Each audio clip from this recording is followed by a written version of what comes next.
بسم الله الرحمن الرحيم عما يتساءلون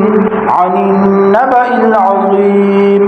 الذي هم فيه مختلفون كلا سيعلمون ثم كلا سيعلمون ألم نجعل الأرض مهادا والجبال أوتادا وخلقناكم أزواجا وجعلنا نومكم سباتا وجعلنا الليل لباسا وجعلنا النهار معاشا وبنينا فوقكم سبعا شدادا وجعلنا سراجا وهاجا وأنزلنا من المعصرات ماء ثجاجا لنخرج به حبا ونباتا وجنات ألفافا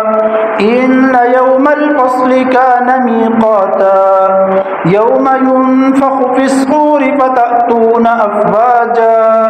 وفتحت السماء فكانت أبوابا وسجرت الجبال فكانت سرابا إن جهنم كانت مرصادا للطاغين مآبا لابثين فيها أحقابا لا يذوقون فيها بردا ولا شرابا إلا حميما وغساقا جزاء وفاقا إنهم كانوا لا يرجون حسابا وكذبوا بآياتنا كذابا وكل شيء أحصيناه كتابا فذوقوا فلن نزيدكم إلا عذابا إن للمتقين مفازا حدائق وأعنابا وكواعب أترابا وكأسا دهاقا لا يسمعون فيها لغوا ولا كذابا جزاء من ربك عطاء حسابا رب السماوات والأرض وما بينهما الرحمن لا يملكون منه خطابا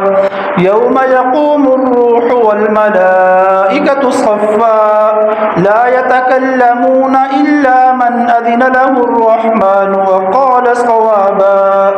ذلك اليوم الحق فمن شاء اتخذ إلى ربه مآبا